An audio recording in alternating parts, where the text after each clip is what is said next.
बात होती है एक बेहद खूबसूरत, शांत और ईमानदार लोगों से भरे गांव से। उसी गांव में रहते थे दो छोटे मासूम बच्चे, राय स्टार और ज्ञान भाई। इन दोनों का बचपन आसान नहीं था। किस्मत ने इनके साथ बेरहमी दिखाई थी, क्योंकि इनके माता पिता इन्हें छोड़कर हमेशा के लिए चले गए थे। अब इनका जीवन था सड़कों पर जूते साफ करना, और वही मेहनत इनका पेट पालती थी। एक दिन एक चमचमाती लग्जरी कार उनकी छोटी सी दुकान के सामने आकर रुकती है। तभी उस गाड़ी से उतरता है एक घमंडी और अमीर आदमी, हर्ष। वह अकड़ते हुए ज्ञान भाई से कहता है, ए छोकरा, चल मेरा जूता साफ कर। ज्ञान बिना कुछ कहे झुककर जूता साफ करने लगता है, लेकिन गलती से कीचड़ उसके महंगे कपड़ों पर लग जाता है। हर्ष गुस्से से लाल होकर एक जोरदार थप्पड़ मारता है। साले गरीब, पता है ये कपड़े कितने महंगे हैं? वह चला जाता है। ज्ञान भाई दर्द भरी आवाज में कहता है, भाई एक दिन हम इतने अमीर बनेंगे कि ये लोग हमसे नौकरी मांगेंगे, और उस दिन हम इन्हें उनकी औकात याद दिलाएंगे। 20 साल बाद एक नया आधुनिक गांव, जहां एक राजमहल जैसा घर खड़ा है। उस महल के मालिक कोई और नहीं, वही दो दोस्त राय स्टार और ज्ञान भाई हैं। अब वे शहर के सबसे बड़े बिजनेसमैन बन चुके हैं। पूरा गांव उनकी इज्जत करता है। हर बड़ा फैसला उनकी सलाह से होता है। एक दिन महल के बाहर आकर रुकती है एक पुरानी और जर्जर कार। उसमें से उतरता है हर्ष और उसे काम चाहिए। वो हाथ जोड़कर कहता है, एक जरूरी काम है जो सिर्फ आप कर सकते हैं। राय स्टार शांति से कहता है, काम मैं कर दूंगा, लेकिन एक शर्त है।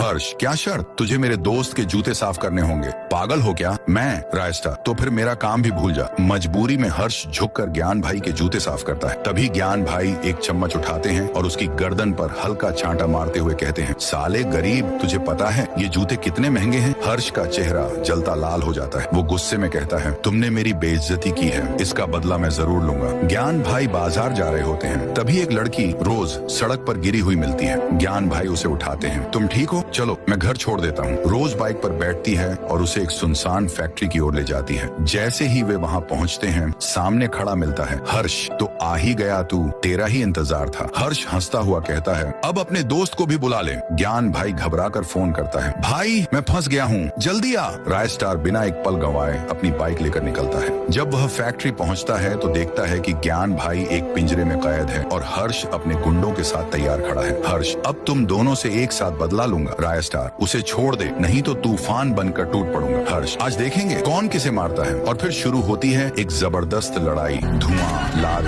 से गोलियां, अंत में धुआं छंटता है। हर्ष अपने आदमियों के साथ जमीन पर गिरा होता है। राय